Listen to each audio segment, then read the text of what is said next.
आपका हमारे channel NCERT mathematical में स्वागत है। तो गाइज हम जो है ये 2020 का गणित का पेपर सोल्व कर रहे थे और हम अपनी पिछली 2 वीडियो में क्वेश्चन नंबर 4 तक कर चुके थे। अब हम अपने इस वीडियो में क्वेश्चन नंबर 5 से स्टार्ट करेंगे और इस वीडियो में हम इस पेपर को कंप्लीट सोल्व कर देंगे, यानी कि वीडियो हमारी लास्ट वीडियो होगी इस पीरियड्स पेपर की। तो गाइज क्वेश्चन नंबर 5 के फर्स्ट में उसने क्या पूछा है, उसने कहा सिद्ध कीजिए कि निम्नलिखित समीकरण युग्म एक अद्वितीय हल है, एक द्वितीय हल रखता है, व्रज गुणन विधि द्वारा इसको हल कीजिए। यानी गैस क्या कह रहे हैं कि अगर ये अद्वितीय हल रखता है तो इसको किस विधि से हल करना है, इसको व्रज गुणन विधि से हल करना है। भाई सबसे पहले हमें पता होना चाहिए कि हमारे पास कितनी विधि, हमारे पास 3 विधि थी।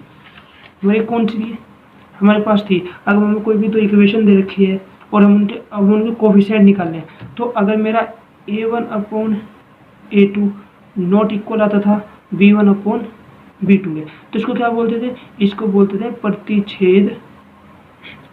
प्रतिच्छेद करती हुई रेखा। और गाइस इसको ही अद्वितीय हल भी बोलते हैं।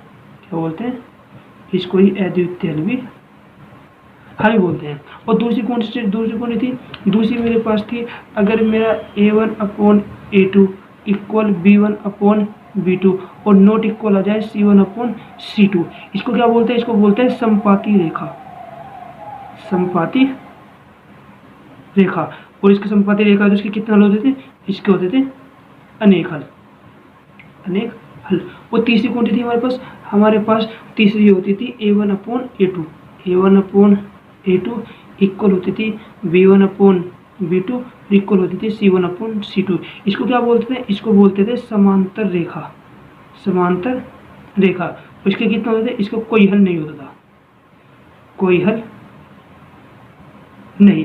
पर देखो इस क्वेश्चन में क्या है, उसने कहा सिद्ध कीजिए कि निम्नलिखित समीकरण युग्म एक अद्वितीय हल रखता है, व्रज गुणन विधि द्वारा इसको हल किया। यानी कि अद्वितीय हल अगर हमारी उसने पहली स्थिति क्या कर दी, सेटिस्फाई कर दी, तो हम क्या बोल सकते हैं, ये अद्वितीय हल रखता है। और अगर अद्वितीय हल आ जाता है तो हम इसे किस विधि से करेंगे, हम इसको व्रज गुणन विधि से करेंगे। तो सबसे पहले हम अपने क्वेश्चन को सोल्व करते हैं।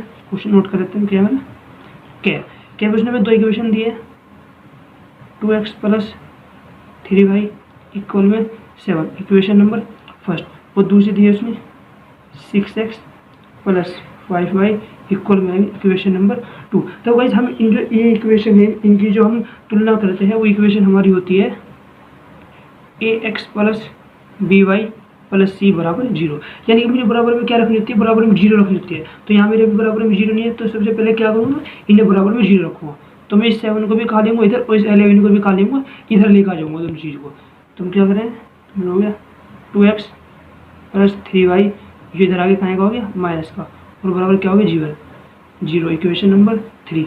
अब इस वाली को भी ऐसे करते हैं, 6x + 5y, इधर कहाँ का हो गया माइनस का, और बराबर में क्या हो गया 0, इक्वेशन नंबर क्या हो गई 4 हो गई। अब हम क्या करेंगे, ax + by + c बराबर 0 से क्या कर देंगे, 0 से तुलना करने पर क्या करते हैं, हम इससे तुलना कर देंगे। तो a1 निकालो, a1 बराबर कौन से, a1 2, b1 कितना 3 और c1 कितना -7। अब a2 निकालते हैं, a2 कितना 6, b2 कितना 5 और जो मेरा c2 है वो कितना है मेरा -11। तो देखते हैं हमारी जो पहली कंडीशन है वो सेटिस्फाई होती है नहीं होती है। तो हम a1/a2 रख के देखते हैं, a1 कितना है मेरा 2 और a2 कितना है मेरा 6 इक्वल b1 कितना है मेरा 3 और b2 कितना है मेरा 5, 2 × 2 और 2 × 6, तो यानी कितने 1/3 इक्वल 3/5। तो गाइस दोनों इक्वल नहीं है तो ये क्या है, नॉट इक्वल है। और हमारी पहली कंडीशन क्या थी, अगर हमारा a1/a2 और b1/b2 क्या है नॉट इक्वल हो जाए तो हमारा कौन होता है, वो अद्वितीय होता है। तो मैं इसको क्या कहता हूँ, ये मेरा क्या है, ये मेरा अद्वितीय हल है। अद्वितीय हल है तो हम इसे किस विधि से करेंगे, व्रज गुणन विधि से, व्रज गुणन विधि। और व्रज गुणन विधि कौन सी है हमारी, सबसे पहले हम x और y के कोफिशिएंट निकाल लेंगे। सबसे पहले हम क्या निकालेंगे, x y। देखो गाइस जो व्रज गुणन विधि होती है उसमें तीनों चीज होती है, x भी होता है, y भी होता है और z भी होता है। मेरी इक्वेशन में क्या है, x और y है, z नहीं है, तो मैं z की जगह क्या रखूँगा, z की जगह मैं रख दूंगा 1। अब कोफिशिएंट देखते हैं। देखो इक्वेशन नंबर ऑफ x के कोफिशिएंट कौन कौन है, एक तो 2 है, एक 6 है। तो x के कोफिशिएंट क्या होंगे 2 और 6, y के कोफिशिएंट क्या है 3 और 5, तो इसके कोफिशिएंट कितने होंगे मेरे 3 और 5। तो को जेड दुनिया यानी इसके कोफिशिएंट कितने होंगे -7 और -11, -7 और -11। अब ये क्या करेंगे मेरे इनके कोफिशिएंट आ गए। अब मुझे क्या निकालना है, व्रजगुणन विधि सॉल्व करना है। अब हमारी इसलिए व्रजगुणन विधि स्टार्ट होगी। तो सबसे पहले क्या होता है मेरा x इक्वल होता है -y और इक्वल होता है जेड, तो है नहीं, तो क्या होता है मेरा जेड की जगह जाता है मेरा 1। तो वैसे यो व्रजगुणन विधि का रूल है, मेरा x होता है फिर -y होता है फिर मेरा z होता है। तो z के साथ जो मैंने क्या ले लिया 1 ले लिया। अब हम किसकी वैल्यू निकालेंगे, सबसे पहले x की वैल्यू निकालेंगे। देखो हमें जिसकी वैल्यू निकालनी होती है उसको क्या कर देते हैं, उसको हाइड कर देते हैं। तो मुझे x की वैल्यू निकालनी है तो x को क्या कर दूंगा, हाइड कर दूंगा। अब मल्टीप्लाई करो, 11 33 -33। देखो व्रजगुणन विधि का रूल है, अगर मैंने एक बार मल्टीप्लाई कर दी तो मैं जब दूसरी बार मल्टीप्लाई करूंगा तो मुझे उससे पहले क्या लगाना पड़ेगा, माइनस लगाना पड़ेगा। अब देखो 7 पंजे 35, ये माइनस तो इसका ही 7 पंजे 35। अब वाई पा जाओ, जिसका वैल्यू निकाली उसको क्या कर देंगे, हाइड कर देंगे। 11 दूनी 22 -22। रूल के अकॉर्डिंग क्या माइनस लगाना पड़ेगा जब हम सेकंड मल्टीप्लाई करेंगे। तो 7 6 42 माइनस कितना है 42। हम क्या निकालते हैं वाई का, इसका निकालेंगे तो उसको क्या कर देंगे हाइड। 5 दूनी 10। रूल के अकॉर्डिंग क्या दूसरी मल्टीप्लाई करने से पहले क्या लगाएंगे माइनस। 6 तिया 18, ये मेरा हो गया। तो देखो x बराबर कितना है मेरा गाइस, एक था मेरा x कितना था -33 और माइनस माइनस क्या हो गया प्लस हो गया, यानी कि प्लस की क्या हो गया 35 इक्वल माइनस का y, यू कितना हो गया माइनस के 22 और यू कितना माइनस माइनस प्लस के 42 इक्वल में क्या था मेरा 1। कितना है 10 माइनस के 18, 10 माइनस के 18। क्या कर दो इसको सोल्व करो, x अपॉन कितने बचे 35 में 33 गए 2 इक्वल माइनस के y, यहाँ 42 में से 22 गए तो कितने बचे 20 इक्वल 1 अपॉन 10 में 18 गए माइनस के 8। अदरवाइज मुझे x और y की वैल्यू फाइंड करनी है। तो मैं क्या करूँगा, मैं एक बार तो इसे इसके इक्वल रखूँगा और एक बार इसे क्या करूँगा इसके इक्वल रखूँगा। तो मैं पहले इसको इसके इक्वल रख लेता हूँ क्योंकि ये नॉन इसके साथ कोई भी वेरिएबल नहीं है। तो x अपॉन 2 इसे किसके इक्वल रख लूँगा 1 अपॉन -8 के। क्या करते हैं x की वैल्यू फाइंड करेंगे तो x को इधर ही रखेंगे और इन सारों को ले जाएंगे पर ले जाएंगे। ये 2 कहाँ चला जाएगा मेरा क्रॉस मल्टीप्लाई में, x बराबर उधर चला गया 2 अपॉन -8 2 एकम 2 और 2 चौक 8। तो यानी जो मेरी x की वैल्यू है कितना है -1 अपॉन 4, जो मेरी x की वैल्यू हो गई। अब मैं क्या करूँगा, अब मैं इस वाले को इसके इक्वल लगा दूंगा। तो माइनस के y अपॉन 20 और 1 माइनस के क्या हो गया 8। क्रॉस मल्टीप्लाई कर दो क्योंकि y की वैल्यू फाइंड करनी है तो y को क्या रखूँ अकेला रखूँ, इसको परे ले जाओ। तो माइनस के y इक्वल कितना हो गया 20 अपॉन माइनस के 8, 4 पंजे 20 और 4 दूनी 8। देखो ये माइनस है, ये माइनस 20 से क्या हो जाएगा कैंसिल हो जाएगा। तो y बराबर कितना है 5/2। ये दोनों मेरी क्या है, ये भी मेरी x की वैल्यू, ये भी क्या मेरी x की वैल्यू है। अब सेकंड क्वेश्चन देखते हैं। सेकंड क्वेश्चन उसने क्या दिया हुआ है, तो गाइस सेकंड क्वेश्चन क्या है ना, सेकंड क्वेश्चन में कहा उसने 10 सेंटीमीटर लंबाई के एक रेखाखंड को 3:2 के अनुपात में आंतरिक रूप से विभाजित कीजिए और रचना पद भी लिखिए। भाई जो ये क्वेश्चन है ना इस चैप्टर में से कम 10 से 9 से 10 11 12 नंबर का कम से कम आ जाता है क्वेश्चन।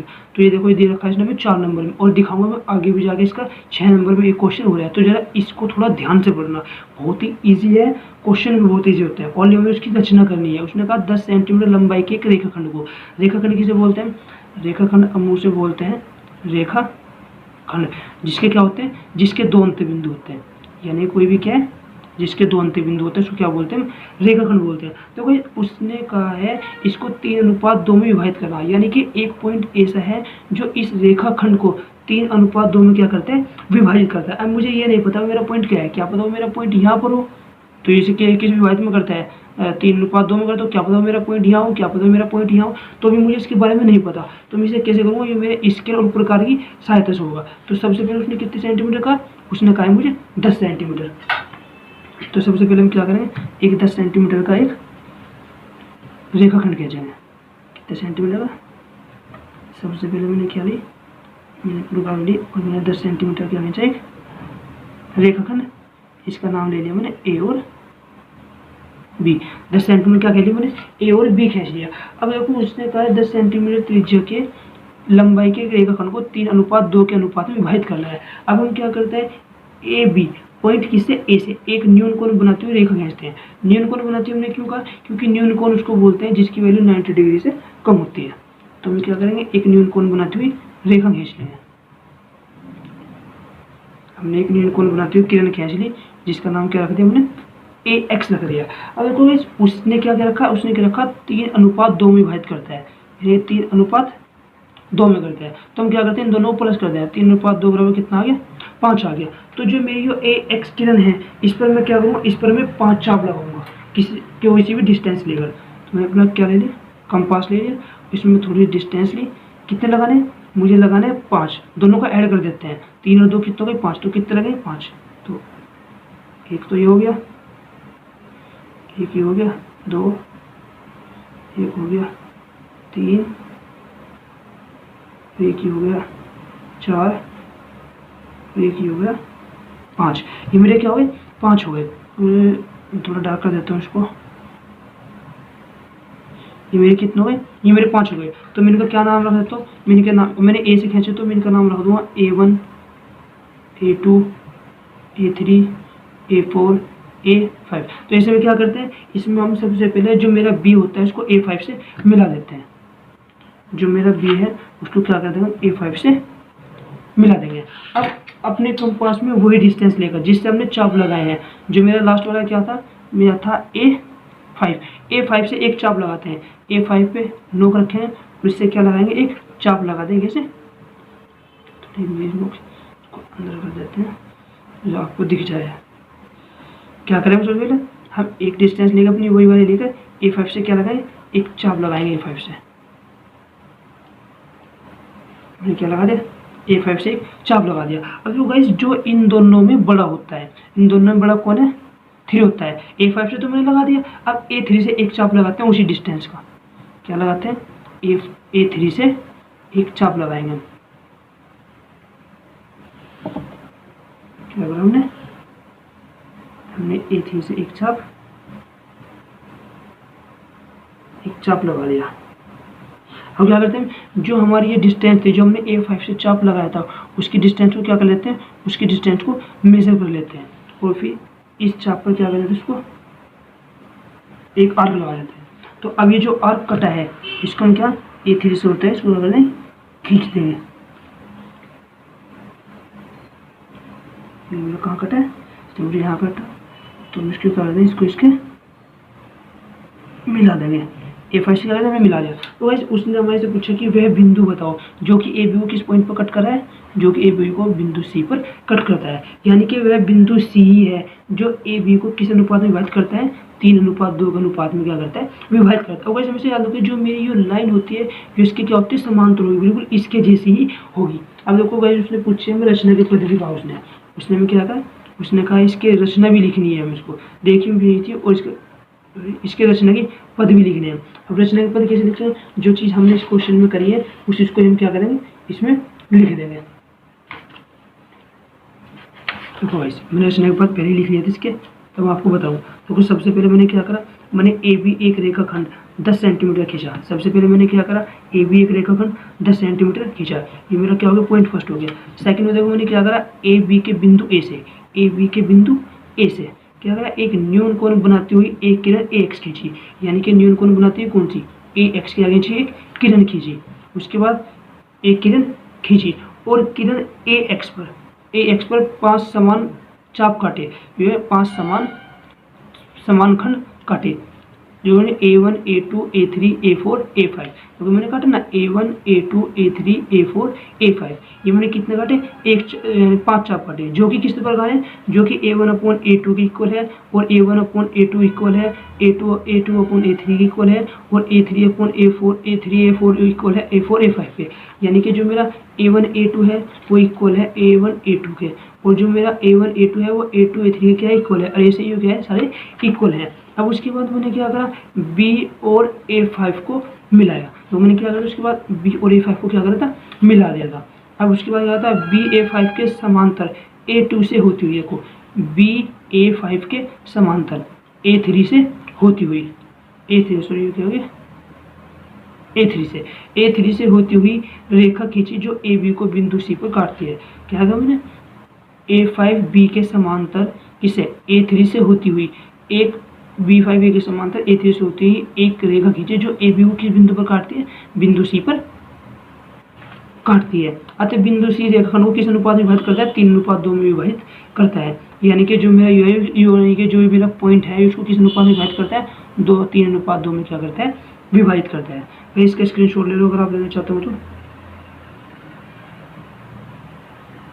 न्यूमरेशन के पत्ते। तो हम अपने नेक्स्ट क्वेश्चन देखते हैं। तो गाइस नेक्स्ट क्वेश्चन क्या है इसका? गे है। उसमें क्या करना है? निम्नलिखित समीकरणों को सिद्ध कीजिए। Coat square theta -1 sine square theta equal में क्या आएगा? -1 है। यानी कि मुझे ये इक्वल किसके दिखाना है? इसके दिखाना है। कोई सी भी एक साइड उठानी है और एक सिद्ध करके दिखाना है। तो मैं सबसे पहले कौन सा लेता हूँ? ये मेरा क्वेश्चन नंबर गे है। तो इसमें क्या है मेरा? क्वेश्चन में सबसे पहले फर्स्ट उठा लिया मैंने। फर्स्ट में क्या दिया है? उसने दिया कोट स्क्वायर थीटा और -1 साइन स्क्वायर थीटा इक्वल किसके है? इक्वल है -1 के। अब गाइस मुझे कोई सी भी दोनों साइड है एक साइड उठानी है। तो मैंने कौन सी उठा ली? मैंने LHS साइड क्या करी? उठा ली। Cot square theta -1 sine square theta. अब मुझे क्या दिखाना है? मुझे सिर करके दिखाना है। यानी कि मुझे बराबर क्या लगा दिखाना है? -1 दिखाना है। देखो गाइस इसमें हमारे में कोई सी भी आइडेंटिटी नहीं लग रही और हम जानते हैं जो मेरा कोट होता है वो क्या होता है? Cot theta upon sine theta. अगर मेरे क्वेश्चन में कोई भी आइडेंटिटी ना लगे तो हम क्या करेंगे? सिंपल सोल्व करेंगे। और जो मेरे कोट और टेन होते हैं वो किस रूप में फैक्टर कर लेंगे? उसके कोस साइन के रूप में फैक्टर कर लेंगे। तो मेरा यहाँ कोट स्क्वायर है तो हम कोट को क्या लिख सकते हैं? Cos theta upon sine theta. तो ये भी कैसे लिखा जा सकता है मेरा? कोस स्क्वायर थीटा अपॉन में क्या हो जाएगा? साइन स्क्वायर थीटा और माइनस ये भी क्या है? Sign square theta. इन दोनों का एलसीएम लो। दोनों का एलसीएम कितना हो जाएगा? दोनों का एलसीएम जाएगा साइन स्क्वायर थीटा। यानी क्या आया? Cos square theta -1। अगर कोस स्क्वायर थीटा -1 हो गया और हम जानते हैं मेरा जो फॉर्मूला होता है वो होता है एक सब जानते हैं sign square theta plus cos square theta बराबर किसके होता है? 1 के होता है। अगर मैं इस साइन को यही रखूँ और कोस को ऊपर लेकर जाऊँ तो होता है साइन स्क्वायर थीटा ये चलेगा 1 के कोस स्क्वायर थीटा। पर जो मेरा यहाँ आया वो क्या है? कोस स्क्वायर थीटा -1 आया। तो मैं सबसे पहले इसको किस फॉर्म में लाऊंगा? इस फॉर्म में लाऊंगा। और इस फॉर्म में कैसे लाऊँ? तो पहले मुझे 1 रखना होगा। तो मैं 1 को कहाँ ले आऊँगा? इधर। -1 ये प्लस का है कोस स्क्वायर थीटा और अपॉन में साइन स्क्वायर थीटा। यहाँ से हम क्या करेंगे? माइनस कॉमन ले लेंगे। मैंने माइनस क्या लिया? तो कॉमन ले लिया। तो 1 कोस स्क्वायर थीटा और अपॉन में क्या हो गया? Sign square theta. अब देखो ये तो इसका और 1 sine square theta 1 cos square theta बराबर किसको होगा? साइन स्क्वायर थीटा के। तो माइनस ये क्या हो गया मेरा? ये मेरा बन गया साइन स्क्वायर थीटा और अपॉन में भी क्या है मेरा? Sign square theta. Sign square theta sine square theta क्या हुआ? कैंसिल हुआ। तो क्या हो गया? -1 और राइट हैंड साइड। तो ये क्या करके दिखाना था मुझे? ये मुझे सिद्ध करके दिखाना था। तो सेकेंड पार्ट में क्या दिया उसने? सेकंड पार्ट क्या दिया उसने? सेकंड पार्ट में देना 1 + tan square theta 1 + sin square theta 1 - sin theta बराबर किसके दिखाना है? 1 के दिखाना है। ये जो इसका सेकंड पार्ट है। सेकंड पार्ट क्या है? 1 + tan square theta 1 + sin theta और 1 - sin थीटा और इक्वल में क्या? 1। यानी कि मुझे क्या करना है? मुझे कोई सी भी एक साइड उठानी है और दूसरा आंसर क्या करके ले आगे लाकर दिखाना है। तो मैं कौन सी लूँगा? मैं लेफ्ट हैंड साइड उठा लूँ अपनी। तो 1 + tan स्क्वायर थीटा और 1 + sin थीटा और 1 - sin थीटा। ये क्या करें? मैंने ये वाली साइड उठा ली। अब देखो हम इसको ऐसे ही रखते हैं अभी 1 + tan square theta 1 + sin square theta और 1 - sin स्क्वायर थीटा। ये क्या है मेरा? a + b और ये क्या है मेरा? a - b। और हम जानते हैं एक बार प्लस में एक बार माइनस में मेरा क्या फॉर्मूला होता है?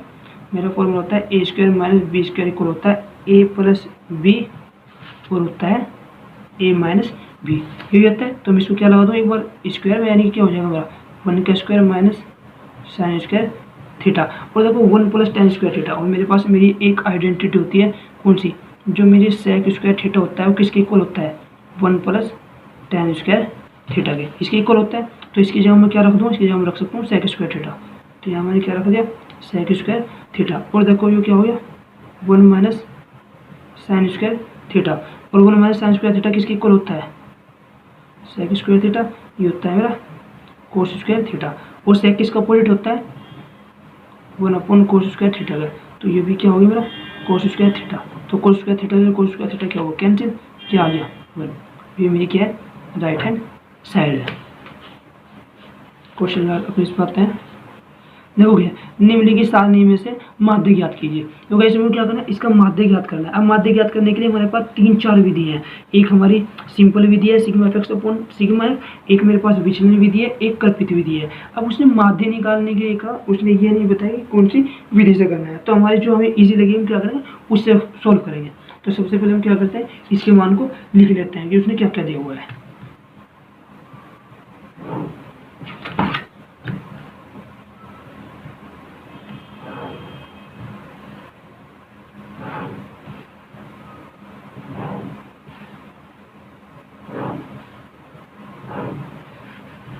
तो सबसे पहले उसने हमें क्या दिया, उसने दिया हमें वर्ग अंतराल। वर्ग अंतराल वर्ग अंतराल क्या है मेरा, वर्ग अंतराल है मेरा 120 से 130 और 130 से 140 और 140 से 150 और 150 से 160 और 160 से 170। उसके बाद है मेरी बारंबारता। बारंबारता बोलते हैं एफ। फ्रीक्वेंसी कितनी दे रखी है उसने 2, 8, 12, 20 और 8। मुझे क्या दिया उसने फ्रीक्वेंसी दी है। अब उसने मेरे से क्या पूछा है, उसने मेरे से माध्य ज्ञात करने के लिए क्या है, क्या ज्ञात करना है मुझे, इसमें ज्ञात करना है मुझे माध्य। और माध्य निकालने के लिए मेरे पास फॉर्मूला क्या होता है, माध्य मेरी प्रत्यक्ष विधि होती है, होता है मेरा sigma F x upon sigma F. जो मेरा क्या होता है एफ होता है और सिग्मा बोलते हैं सबके सम को, यानी कि सबको जोड़ना। तो मेरा सिग्मा एफ तो यहाँ से आ जाएगा और क्या निकालना है मुझे सिग्मा एफ एक्स, यानी कि एक्स आ गया। अब एक्स निकालना है। एक्स कैसे निकलता है, एक्स निकलता है वर्ग अंतराल से। इसको बोलते हैं माध्य बिंदु। क्या बोलते हैं माध्य बिंदु, यानी कि एक्स बोलते हैं। अब ये माध्य बिंदु कैसे निकलता है, ये जो माध्य बिंदु निकालते हैं इसके वर्ग अंतरालों को दोनों को जोड़कर इसे किससे डिवाइड कर देते हैं 2 से डिवाइड कर देते हैं। तो मेरा माध्य बिंदु निकल जाता है। देखो अगर मैं 120 और प्लस 130 दोनों का ऐड करूँगा तो कितना होगा 250। उसे डिवाइड करूँ 2 से तो कितना है 2 2 2 4 2 5 10, यानी कितना आएगा 125। अब ऐसी अगर मैं इसको निकाल लूँ तो इसका माध्य बिंदु क्या आएगा मेरा 135। इसका कितना आएगा 145। ऐसे इसका क्या आएगा 155 और ऐसे इनका क्या होगा 165। अब गाइस मुझे क्या चाहिए, ये मेरा x निकल गया। अब मुझे चाहिए सिग्मा एफ एक्स। मुझे क्या चाहिए इसमें सिग्मा एफ एक्स, यानी कि x तो मेरा यू और एफ यू क्या है मेरा एफ यू है, यानी कि इन दोनों क्या चाहिए मल्टीप्लाई। तो मुझे एक और निकालना पड़ेगा जो कि मेरा क्या होगा, एक और निकालना जो कि मेरा क्या होगा एफ एक्स निकाल लेते हैं। हम क्या निकालेंगे एफ एक्स निकालेंगे। एफ एक्स मतलब क्या होता है, यानी कि दोनों के हम क्या करके देखेंगे मल्टीप्लाई करके देखेंगे। इन दोनों मल्टीप्लाई कर दो, एफ क्यू एक्स की करते हैं मल्टीप्लाई।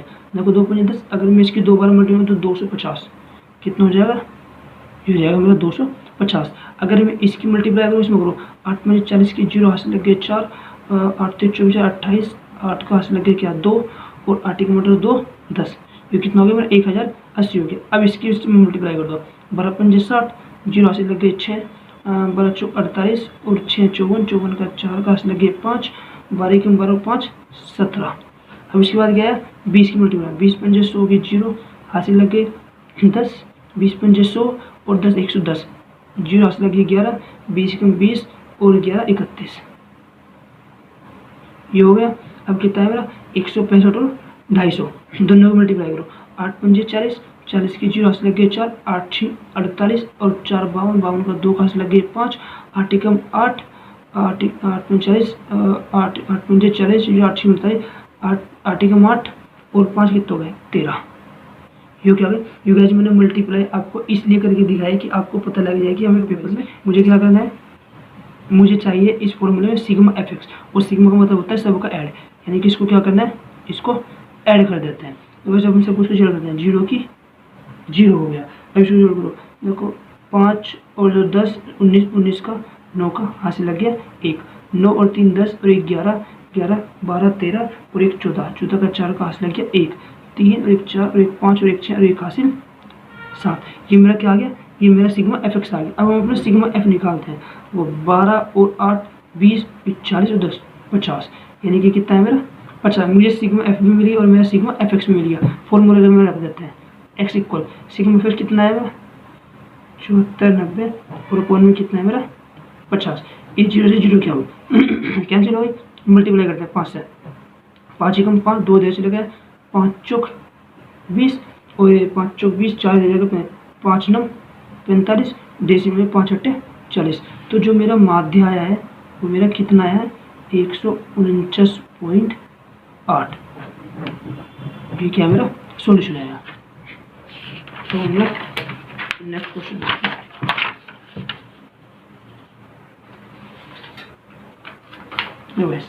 अब नेक्स्ट क्वेश्चन हमारा क्वेश्चन नंबर 6 है। क्वेश्चन नंबर 6 में उसने हमारे से क्या पूछा है, क्वेश्चन 6। तो क्वेश्चन 6 में उसने कहा है एक नाव की स्थिर जल में चाल 8 किलोमीटर घंटा 8 किलोमीटर प्रति घंटा है। ये धारा की दिशा में 22 किमी और धारा की विपरीत दिशा में 15 किमी 5 घंटे में जा सकती है। धारा की चाल ज्ञात कीजिए। तो इसमें हमारे से क्या पूछा है, उसने कहा एक नाव की स्थिर जल में चाल 8 किलोमीटर है, यानी कि एक नाव की स्थिर जल में, यानी कि एक रुका हुआ क्या है, एक रुका हुआ पानी है और एक उसमें क्या है, एक मेरी उसमें बोट है और बोट क्या है तैर रही है। उसने कहा स्थिर जल में जो उसकी चाल है वो कितनी है 8 किलोमीटर है, यानी कि जब पानी रुका हुआ है तो उसकी जो चाल है वो कितनी है 8 किलोमीटर है। यह धारा की दिशा में 22 किमी और धारा की विपरीत दिशा में 15 किमी 5 घंटे में जाती है। यानी कि अगर धारा की दिशा में, अगर धारा इधर को है और बोट भी इधर को जा रही है तो ये कितनी जाती है 22 किमी जाती है। और धारा की विपरीत दिशा में यदि धारा मेरी इधर को चल रही है और मेरी बोट किधर को चल रही है, इधर को चल रही है, तो कितनी जाती है 15 किमी जाती है। उसने कहा जो टोटल समय रहता है वो कितने रहता है 15 घंटे रहता है। अब देखो मुझे फाइंड क्या करना है इसमें, धारा की चाल, यानी कि मुझे धारा की चाल निकालनी है कि धारा की चाल कितनी थी। अब देखो नाव तो मुझे नाव की स्थिर जल में चाल, मुझे सिर्फ नाव की पता है तो मुझे धारा की चाल नहीं पता, और जो चीज़ हमें नहीं पता होता उसको हम क्या मान लेते हैं एक्स मानते हैं। तो हम क्या कहेंगे, माना स्थिर जल में नाव की, माना नहीं हमें दिया हुआ है इसने, स्थिर जल में नाव की चाल कितनी है, नाव की चाल कुछ नहीं दिया है कि एक नाव की स्थिर जल में चाल 8 किलोमीटर है, कितनी है 8 किलोमीटर। अब मुझे किसकी है, मुझे नाव की दे रखी है, मुझे किसकी नहीं पता, मुझे धारा की चाल नहीं पता, तो मैं क्या मान लूँगा, माना धारा की चाल कितनी है x किलोमीटर प्रति हावर है। ये मैंने किसकी मान ली, जो तो मुझे दे रखी दोनों की स्थिर जल में नाव की चाल इतनी है और धारा की चाल कितनी मान ली मैंने x मान ली। अब देखो उसने कहा धारा की दिशा में नाव की चाल, ऐसी बात है अगर मेरी धारा भी इधर को चल रही है और मेरी नाव भी इधर को चल रही है तो मेरी जो नाव होगी उसकी स्पीड क्या बढ़ेगी, यानी कि अगर नहर भी इधर को जा रही है और मेरी जो बोट है वो भी इधर को जा रही है तो मेरी जो नाव बोट की स्पीड होगी क्या होगी बढ़ेगी। तो मैं क्या लिख दूँ, धारा की दिशा में नाव की चाल कितनी होगी, धारा की दिशा में नाव की चाल, धारा की दिशा में नाव की चाल क्या होगी, देखो बोट की 8 किलोमीटर है और धारा की कितनी x है, तो यानी कि दोनों एक ही साइड में जाए तो दोनों की जो स्पीड होगी वो क्या होगी ऐड हो जाएगी, यानी कि x + 8 किलोमीटर प्रति हावर। अभी तो किस में निकल रहे हैं, धारा की दिशा में नाव की चाल, यानी कि धारा की दिशा में, अब धारा की विपरीत दिशा में, धारा की विपरीत दिशा में नाव की चाल, धारा की विपरीत दिशा में क्या होगा, यानी कि अगर मेरी बोट अगर मेरी धारा इधर को जा रही है और नाव मेरी इधर को आ रही है तो जो मेरी बोट चलेगी वो क्या होगी अपोज होगी, वो उसके बीच में अड़चन आएगी वो, तो यानी क्या होगा उसको रोकेगी। यानी कि धारा जो है, अगर धारा इधर को आ रही है और बोट इधर को आ रही है तो दोनों क्या करेंगे एक दूसरे को रोकने की कोशिश करेंगे। यानी कि मेरी जो बोट की चाल थी वो कितनी थी 8 थी, अभी वो कहा जाए इसके विपरीत चल रही है तो कितनी होगी -8 -x किलोमीटर प्रति हावर, यानी कि जाने में जब वो विपरीत दिशा में जाएगी तो उसकी चाल क्या होगी 8 - x किलोमीटर प्रति हावर। अब देखो उसने कहा है कि धारा की दिशा में 22 किलोमीटर और धारा की विपरीत दिशा में 15 किलोमीटर जाने के लिए कितना टाइम लगता है, उसको 5 घंटे लगती है। तो प्रश्नानुसार प्रश्नानुसार क्या होगा, धारा की दिशा में 22 किमी जाने में लगा समय और प्लस क्या, धारा की विपरीत दिशा में 15 किमी जाने में लगा समय बराबर किसका है, यानी कि धारा की दिशा में जाने में लगा समय और प्लस धारा की विपरीत दिशा में जाने में लगा समय बराबर कितना दिया उसने दे रखे हैं 5 घंटे, बराबर उसने 5 घंटे दिए हुए यानी कि 5 हावर दिए हैं। अब उसने 22 किलोमीटर का है और हमारे पास एक फॉर्मूला होता है चाल बराबर होता है दूरी बटे समय, और समय तो हमें उसने इक्वल दे दिया यानी कि दोनों का जो एक है वो समय क्या है 5 हावर है, तो समय क्या हो जाएगा मेरा इक्वल हो जाएगा, तो जो समय इक्वल हो जाएगा दूरी अपॉन चाल। अब देखो इसमें मेरी क्या थी, इसमें मेरा फॉर्मूला लगा, तो धारा की दिशा में 22 किलोमीटर यानी कि जो मेरी दूरी है वो कितनी है 22 है, और अपॉन चाल का है, चाल क्या धारा की दिशा में, और धारा की दिशा में जो नाव की चाल थी वो कितनी थी x + 8 थी, तो x + 8 और भी क्या है प्लस धारा की विपरीत दिशा में चाल कितनी थी मेरी 8 - x थी, पर दूरी डिस्टेंस कितनी है मेरी 15 अपॉन 8 - x, और बराबर कितना टाइम लेती है, ये लेती है 5 घंटे। इन दोनों को क्या ले लो एलसीएम ले लो, तो x + 8 और क्या होगा x 8 - x, तो दोनों क्या ले लिया एलसीएम ले लिया, तो क्या हो जाएगा 22 8 - x प्लस 15 x + 8 और बराबर में कितना है 5, इनकी मल्टीप्लाई कर दो, 22 अट्टे कितने होते हैं 8 2 16 22 अट्टे होते हैं 176 माइनस 22 के x में करेंगे तो 22x हो गया, प्लस 15 के x में करेंगे तो कितना हो गया 15x हो गया, और जब 15 की 8 में गया 15 अट्टे 120, और अपोन में क्या है मेरा, अपोन में मेरा x + 8 और 8 - x इक्वल में क्या है 5, क्रॉस मल्टीप्लाई हो जाएगी इसकी यहाँ और इसकी यहाँ, ये कितना हो गया मेरा 176 माइनस के 22x प्लस के 15x और प्लस के 120, जो कितना हो 5x + 8 और 8 - x। अब क्या करते हैं इन दोनों को जोड़ दो, देखो ये कितना है 176 और ये 120, अगर हम इन दोनों को ऐड कर दें तो 6 हो गया 9 हो गया 2 हो गया, तो कितना है 296, कितना हो गया ये हो गया मेरा 296। अब देखो 22x है और ये 15x है, तो दोनों कितने बचे माइनस के 7x बचे, मल्टीप्लाई कर देते हैं हम, जब x की x में होगा तो 8x से हो गया, और 8x की जब हम 5 में होगा तो 8 5 40, कितना हो जाएगा 40x हो गया। अब दूसरी में जब हम x की x में करेंगे तो -x² और 5 यानी 5x² माइनस के 5x², तो पहले तो मैंने x के x में किया, x के x में कर दो कितना होगा x², फिर 5 भी तो मल्टीप्लाई में, जब x² के 5 में करेंगे तो कितना होगा 5x² हो गया। अब इसकी करते हैं 8 के 8 में 8 8 64, और 64 की जब हम 5 में करते हैं 30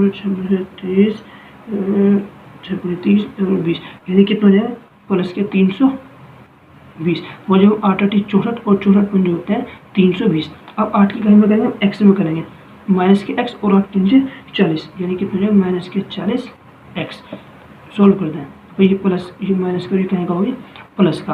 अब मैं इस सारे को लेगा, मैं इस सारे को इधर लेकर आ जाऊँगा, ये माइनस का था तो इधर आगे कहीं का हो गया 5x², ये प्लस का इधर आगे कहीं का हो गया 320 और प्लस के 290 यूएसडीज और माइनस के 7x में क्या, जब ये सारे इधर आगे तो बराबर में क्या बची, बराबर में बची हमारी 0, तो 5x² माइनस के, अगर मैं 320 में से 296 माइनस कर दूँ 396 गए तो कितने बचे मेरे माइनस के 24, और माइनस के कितना है 7x बराबर क्या है मेरी 0।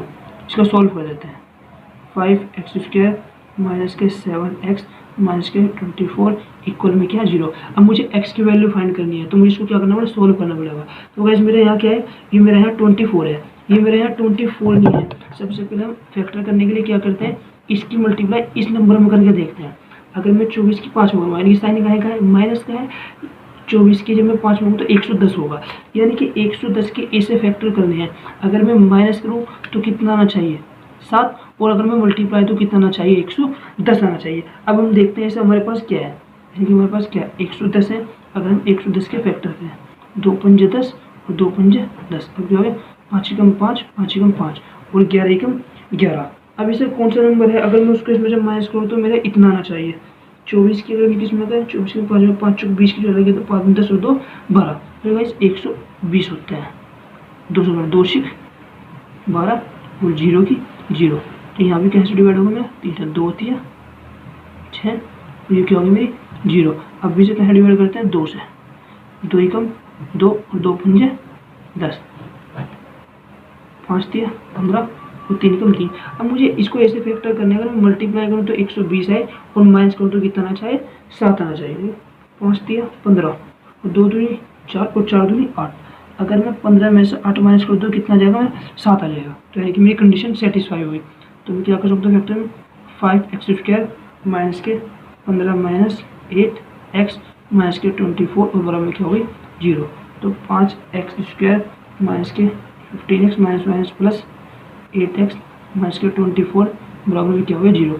तो इन दोनों में से इसके पैर बना लो, इसको भी बना जोड़ बना, दोनों में क्या कॉमन है, तो 5 कॉमन है और एक x कॉमन है, तो x माइनस के 3, और यहाँ से दोनों में से क्या कॉमन आ गया 8 कॉमन आ गया, तो x माइनस के 3 बराबर क्या 0। दोनों में से क्या कॉमन है x minus 3, x minus 3 common लिया तो यहाँ क्या बचा 5x प्लस का 8 बराबर 0। अब मुझे x की वैल्यू फाइंड करनी है, तो मैं एक बार तो इसे 0 के बराबर रख लेता हूँ और एक बार इसे 0 के बराबर रख लेता हूँ। तो x माइनस 3 को अगर मैं 0 के बराबर रखूँ तो x बराबर कितना गया 3, इसे रखते हैं। अगर मैं 5x प्लस 8 को किसके इक्वल रखता हूँ 0 के रखता हूँ, तो x बराबर कितना होगा माइनस का 8/5। और देखो गाइस मैंने x माना था किसके चाल को, मैंने माना कि धारा की चाल कितनी थी मेरी x, और मेरे से क्वेश्चन में किसकी चाल पूछी x। देखो मेरी जो धारा की चाल है वो माइनस में तो नहीं हो सकती, यानी क्या होगी 3 होगी। तो हम क्या लिख देंगे, जो मेरी धारा की चाल होगी, तो धारा की जो चाल होगी वो क्या होगी 3 किलोमीटर प्रति आवर। ये क्या है मेरा आंसर है। नेक्स्ट क्वेश्चन देखना। यस, नेक्स्ट क्वेश्चन मेरा इसका क्या देखते हैं। उसने कहा समान ऊंचाई के 2 स्तंभ 100 मीटर चौड़ी सड़क के दोनों ओर स्थित हैं। सड़क पर स्थित किसी बिंदु से स्तंभों के शिखर के उन्नयन कोण 60 डिग्री और 30 डिग्री है, और स्तंभों के बीच बिंदु की स्थिति तथा प्रत्येक स्तंभ की ऊंचाई ज्ञात कीजिए। तो सबसे पहले तो हमें पता होना चाहिए कि जो मेरे उन्नयन कोण होते हैं और अवनमन कोण कौन कौन से होते हैं। यानी अगर मैं कहूँ कि मेरे यहाँ क्या है एक मीनार है, मेरी क्या है मेरे एक मीनार मान लिया। अगर मैं इस मीनार के ऊपर खड़े हो गए, यानी कि यहाँ से नीचे से खड़े हो गए इसकी चोटी को देखता हूँ, तो यानी कि जो एंगल बनता है मेरा, मैं यहाँ से देख रहा हूँ, तो ये जो मेरा एंगल बनता है इसको क्या बोलते हैं, इसको बोलते हैं उन्नयन कोण। और अगर मैं यहाँ पर खड़ा हूँ और यहाँ पर खड़ा होकर मैं जमीन की तरफ देखता हूँ, क्या देखता हूँ नीचे की तरफ देखता हूँ, तो जो मेरा एंगल बनता है वो मेरा यहाँ पर बनता है, और हमेशा इसको बोलते हैं अवनमन कोण। अवनमन कोण, और जो अवनमन कोण होता है उन्नयन कोण के हमेशा बराबर होता है। तो यानी कि जो एंगल ये होगा वही क्या होगा, ये एंगल होगा। तो उन्नयन कोण बोलते हैं जो नीचे से ऊपर की तरफ देखा जाता है, और अवनमन कोण बोलते हैं जो ऊपर से नीचे की तरफ जाता है। अब देखो उसने क्वेश्चन में क्या कहा है, उसने जो ख क्वेश्चन है उसमें मुझे कहा है कि समान ऊंचाई के 2 स्तंभ, यानी कि 2 स्तंभ क्या है समान ऊंचाई के हैं, 100 मीटर चौड़ी सड़क के दोनों ओर लगे हैं। 100 मीटर चौड़ी क्या है मेरी सड़क है, और सड़क के दोनों ओर लगे हैं। सड़क पर स्थित किसी बिंदु से स्तंभों के शिखर के उन्नयन कोण कितने हैं 60/30 है। स्तंभों के बीच बिंदु की स्थिति तथा प्रत्येक स्तंभ की ऊंचाई ज्ञात कीजिए। तो भाई उसने कहा एक मेरी सड़क है, कितनी चौड़ी है, एक मेरी सड़क है जो कितनी चौड़ी है वो 60 मीटर चौड़ी है। अब इसने कहा इसके दोनों सिरों पर, एक इस सिरे पर इस सिरे पर 2 स्तंभ है, क्या हमारे 2 स्तंभ है। अब उसने कहा जो दोनों स्तंभ है, 2 स्थित है सड़क पर स्थित किसी बिंदु से स्तंभों के शिखर का उन्नयन कोण। शिखर का उन्नयन क्या होता है, जो नीचे से खड़े हुए ऊपर की तरफ देखा जाता है, तो वो उसने उन्नयन कोण 60 और 30 का है। यानी कि वो मेरा पॉइंट बीच में तो नहीं हो सकता। अगर मेरा बीच में पॉइंट होता तो जो मेरे ये दोनों पॉइंट होंगे वे क्या होते हैं, एंगल इक्वल होते हैं। यानी कि अगर ये 60 है तो ये भी क्या होना चाहिए था 60 होना चाहिए था। उसने कहा एक 60 है और एक क्या है 30 है। तो यानी कि जो वो मेरा पॉइंट है वो ये तो थोड़ी इधर है, ये थोड़ी किधर है इधर है। तो मैंने कहा मान लिया, माना मेरा पॉइंट क्या है वो यहाँ पर है, और अगर मैं यहाँ से देखूँगा तो जो मेरा एंगल है वो कितना है, 30 डिग्री है। और अगर मैं यहाँ से खड़ा होकर देखूँगा तो जो मेरा एंगल है वो कितना होगा, 60 डिग्री। अब उसने मेरे से क्या पूछा है, उसने मुझे कहा है स्थिति प्रत्येक स्तंभ की ऊंचाई क्या थी। यानी कि एक तो मुझे पॉइंट की बतानी है कि इसकी इससे कितनी दूरी है और इसकी इसकी कितनी दूरी है, और इन स्तंभों की ऊंचाई बताना है। तो मैंने उन्हें ऊंचाई की हमारे एक्स मान ली। तो गाइस मुझे पूरी ये तो पता है कि जो मेरी सड़क की लंबाई है वो 100 किलोमीटर है। मुझे ये नहीं पता कि ये कितनी है और ये कितनी है। तो मैं इसको क्या मान लेता हूँ, माना मैंने ये क्या मान ली, इतनी जो क्या है मेरी एक्स है। तो अगर ये मेरी पूरी 100 है और ये मेरी एक्स है, तो यानी कि अगर मैं 100 में से ये वाली माइनस कर दूँ मेरी ये होगी ना, तो यानी कि मेरी ये वाली क्या होगी, ये होगी मेरी 100 माइनस के एक्स। कहाँ से लेके, यहाँ से लेके यहाँ तक डिस्टेंस होगी। अब हम कर लेते हैं क्वेश्चन करते हैं। माना स्तंभ की ऊंचाई कितनी वाली, एच है। मैंने स्तंभ की ऊंचाई की हमारी एच मान लेते हैं। हम इसका नाम देते हैं ए बी सी डी और क्या है मेरा ई। हमें 3 पॉइंट हो गए। अब सबसे पहले हम कौन से त्रिभुज में लेते हैं, सबसे पहले याद रखा जो मेरा सबसे छोटा बड़ा त्रिभुज होता है उसमें लेते हैं, कि स्टार्ट वाले में लेंगे। तो सबसे पहले हम क्या करेंगे, ए बी सी। तो त्रिभुज ए बी सी में जो थीटा है वो कितना है, थीटा है मेरा 60 डिग्री। तो अब त्रिभुज मेरा ए बी सी ले रहा हूँ मैं। अब मेरा त्रिभुज ए बी सी में एक चीज़ याद रखना, जो चीज़ मुझे दे रखी है उसको तो ऊपर, और जो चीज़ मुझे फाइंड करनी है उसको क्या करते हैं, नीचे। देखो मुझे दे क्या रखा है, अभी में दोनों चीज़ कुछ नहीं दे रखी, तो मैं एच को क्या रखता हूँ, ऊपर रख लेता हूँ। यानी कि ए बी मेरा ऊपर और बी सी मेरा नीचे। और अगर हमें एक चीज़ पता है, लाला अशरफी लाल और के अग्रवाल। यहाँ मेरा साइन होता है, यहाँ मेरा होता है कोस, यहाँ होता है टेन, यहाँ होता है कोट, और यहाँ होता है सेक, और यहाँ होता है को सेक। ये होता है मेरा। अब देखो गाइस ये मेरा क्या होगा, सबसे पहले मेरा लिए ए बी। लंब बटे आधार क्या होता है, लंब बटे आधार होता है मेरा टेन थीटा। तो इक्वल ये किसका होगा, ये होगा टेन थीटा के इक्वल। अब जो ए बी है वो तो कितना है, एच है, और जो बी सी है, बी सी कितना एक्स, और टेन 60। और टेन 60 की वैल्यू क्या होती है, टेन 60 की वैल्यू होती है √3। क्रॉस मल्टीप्लाई हुआ तो एच बराबर कितना आ गया मेरा √3 एक्स। मैंने क्या हमारी इक्वेशन नंबर 1 मान ली। अब कौन से त्रिभुज में, अब त्रिभुज मेरा ए बी सी तो हो गया। अब कौन से त्रिभुज में करेंगे हम, ई डी सी।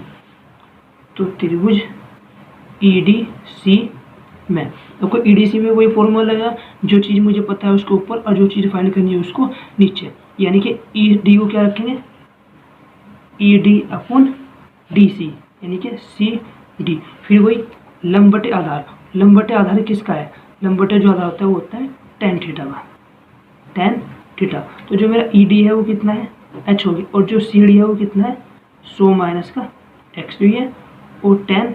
जो इसके लिए एंगल कितना है, इसके लिए एंगल है 30 डिग्री। तो जो एंगल है वो कितना हो जाएगा 30 डिग्री। तो एच बराबर क्या है, एच की वैल्यू रख दूँ √3 एक्स, और अपोन में कितना है 100 माइनस के एक्स इक्वल टेन 30 की वैल्यू कितनी होती है, टेन 30 की वैल्यू होती है 1/√3। तो क्रॉस मल्टीप्लाई कर देंगे इसकी यहाँ और इसकी यहाँ, √3 की √3 में करने तो कितना हो जाता है 3x, इसकी वहाँ पर कर दो 100 माइनस के एक्स। अब वेरिएबल हमेशा वेरिएबल में ऐड होता है, वेरिएबल में क्या होता है सब्ट्रैक्ट होता है। तो इस x को कहाँ ले आऊँगा, मैं इधर ले आऊँगा। तो 3x ये इधर क्या हो गया, x बराबर कितना हो गया 100। तो 4x बराबर में कितना 100 डिवाइड करो 4 दूनी 8, 4 पंजे 20। तो यानी कि x बराबर कितना हो गया 25।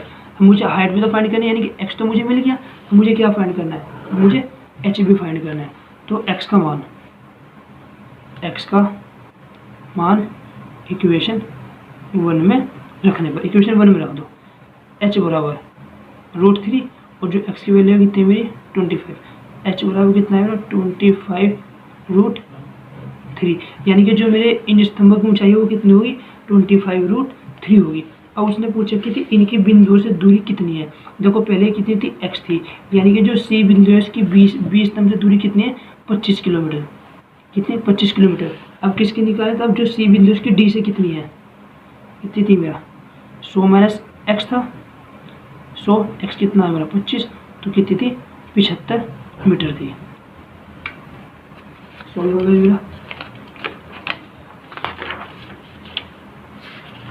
सेकंड क्वेश्चन देखते हैं, ये मेरा हो गया।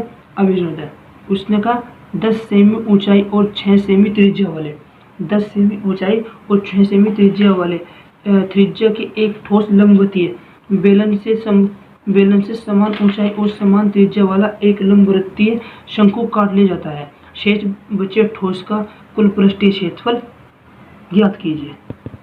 तो वैसे क्या पूछा इसने, फिर देखो दोबारा बढ़ना इस क्वेश्चन को। उसने कहा 10 सेमी ऊंचाई और 6 सेमी त्रिज्या के एक ठोस लंबवतीय बेलन में से समान ऊंचाई और समान त्रिज्या वाला एक लंबवृत्तीय शंकु काट लिया जाता है। इस शेष बचे ठोस का कुल पृष्ठीय क्षेत्रफल ज्ञात कीजिए। तो क्वेश्चन में क्या कह रहा है, उसने कहा मेरे पास क्या है, मेरे पास एक बेलन है,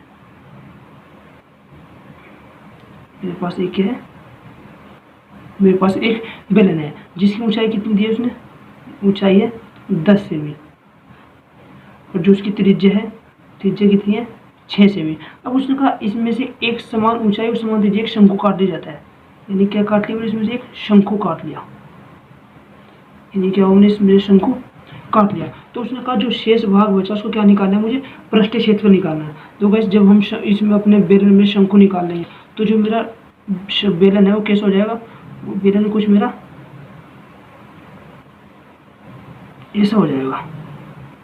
तो इसमें से क्या निकाले मैंने गाइस, मैं इसमें शंकु निकाल लिया तो मेरी फिगर कैसे हो जाएगी, वो फिगर में ऐसे हो जाएगी। अब उसने कहा इसका संपूर्ण पृष्ठीय क्षेत्रफल ज्ञात कीजिए।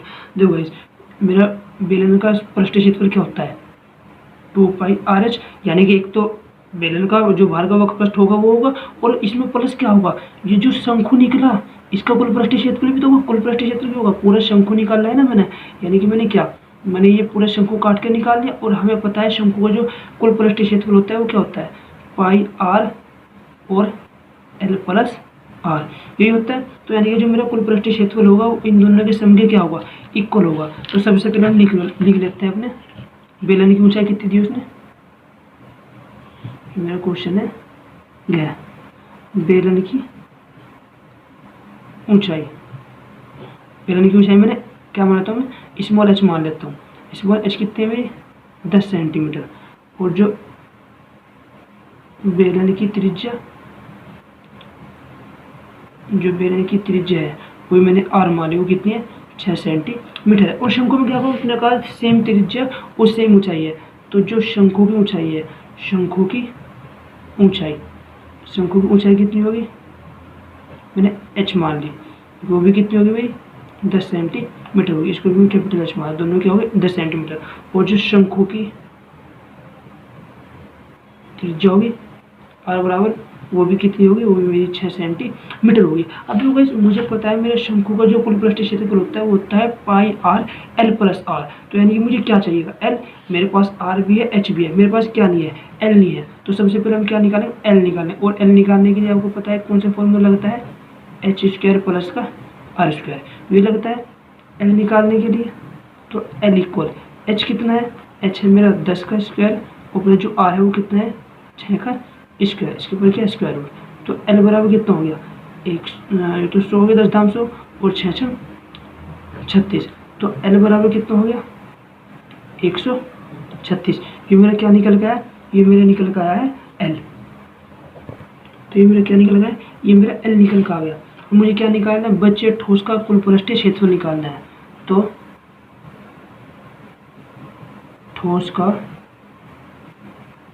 कुल पृष्ठीय क्षेत्रफल क्या होगा, कुल पृष्ठीय क्षेत्रफल बेलन का पृष्ठीय क्षेत्रफल और प्लस किसका, शंकु का पृष्ठीय क्षेत्रफल। इन दोनों चीज़ों का जो होगा तो इक्वल रहते हैं। बेलन का पृष्ठीय क्षेत्रफल क्या होता है मेरा 2πRh प्लस शंकु क्या होता है πr और l + के r, ये दोनों चीज़ होती है वैल्यू। देखो दोनों में कॉमन क्या है, πr यहाँ से भी कॉमन है, πr यहाँ से भी कॉमन है। तो πr मैंने क्या ले लिया, बाहर ले लिया। तो 2h प्लस कितना बचा l + के r, अंदर ये बचा वैल्यू रख दूंगी, y की वैल्यू 22/7 और जो मेरा r है वो कितना है 6 सेंटीमीटर। 2h कितना है मेरा, h है मेरा 10 सेंटीमीटर प्लस l कितना है मेरा 136 और जो r है वो मेरा कितना है 6 है। 6 दूनी 12 को 2 आ गया, 6 दूनी 13 यानी कि 132/7। अंदर कितना हो गया 20 प्लस 136 और प्लस के क्या हो गया 6 हो गया। तो कितना हो गया 132/7, ये कितना हो गया 26 प्लस का 136। तो गैस ये मेरा क्या होगा इसका आंसर, यानी कि जो इसको कुल पृष्ठीय क्षेत्रफल होगा वो क्या होगा मेरा इसका आंसर ये होगा। नेक्स्ट क्वेश्चन बनाते हैं।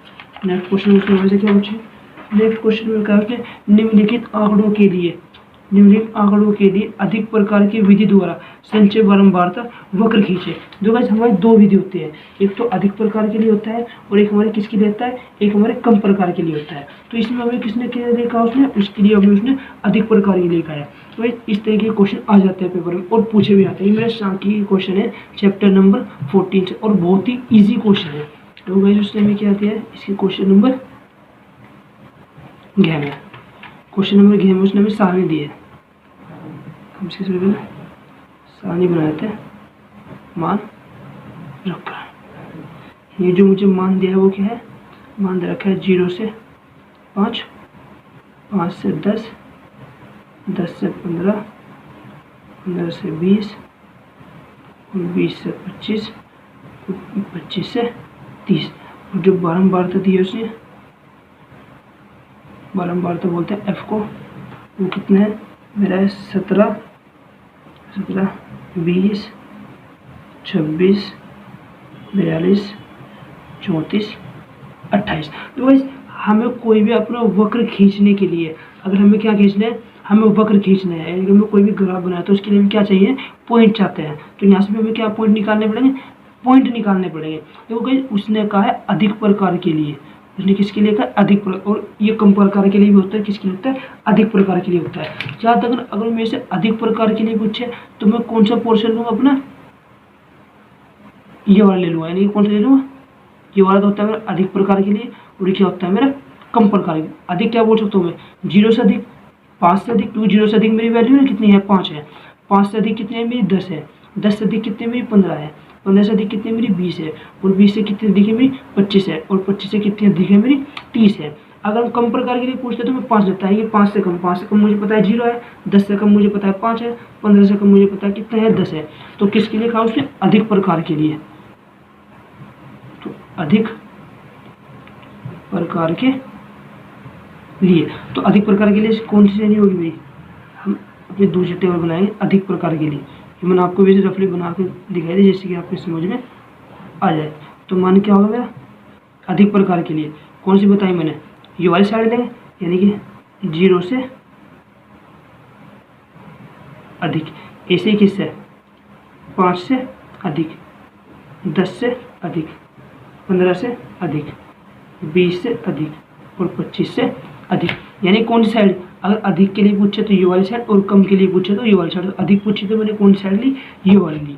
और जो बारंबारता दी है, बारंबारता वो कितनी दी है, ये 17, 20, 26, 42, 34, 28। दो गाइस मुझे कोई भी वक्र खींच देंगे, 2 पॉइंट चाहते हैं, एक तो x पॉइंट होता है और एक y पॉइंट होता है। जो मेरा x पॉइंट होता है वो तो मेरा हो जाता है ये वाला, और जो मेरा y पॉइंट होता है वो निकालनी पड़ती है हमें संचयी बारंबारता, संचयी बारंबारता। क्या निकालें, संचयी बारंबारता। और संचयी बारंबारता आपको पता है कैसे निकालते हैं।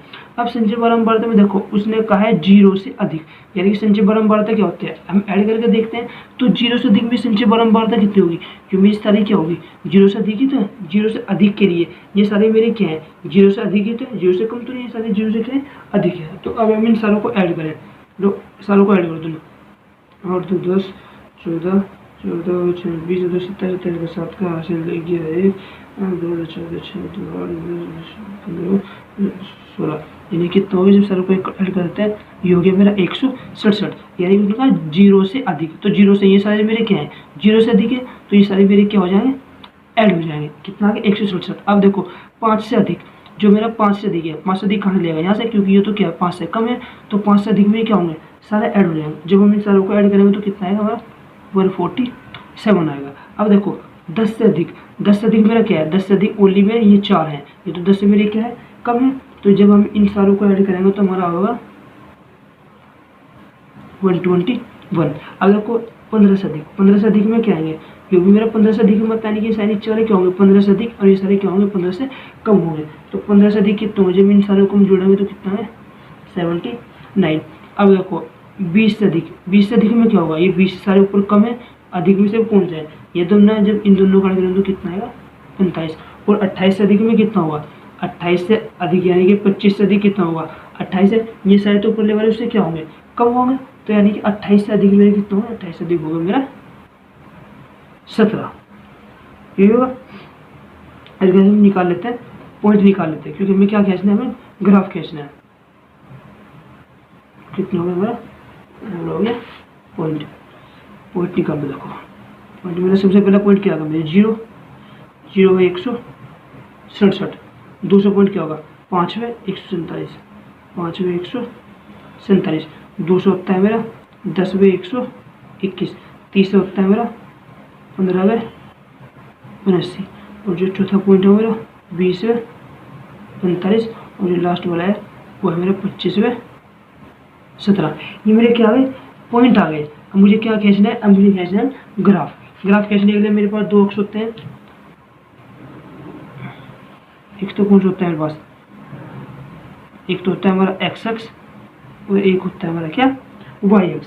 अब एक्स अक्ष पे क्या रहता है, हम बताएं मेरा ये वाला पॉइंट तो एक्स होता है, ये वाला पॉइंट क्या होता है, ये तो मेरा एक्स पॉइंट होता है, क्या होता है मेरा वाई पॉइंट होता है। तो यानी कि जो ये वाला एक्स अक्ष है उस पर सारे कौन से लेंगे, ये वाली वैल्यू लेंगे। तो यानी कि 0 तो मेरा यहाँ होता है, यहाँ कितना हो गए 5, यहाँ 10, यहाँ 15, यहाँ 20, यहाँ 25, यहाँ क्या ले लिया मैंने 30 ले लिया। अभी मेरा वाई एक्स है, वाई एक्स पर देखो मेरे कितने पॉइंट है, वाई एक्स पर जो है मैक्सिमम मेरा 167 है, तो मैं कितना गैप लेते हैं वाई पे 20 का ले लेते हैं, 20, 40, 60, 80,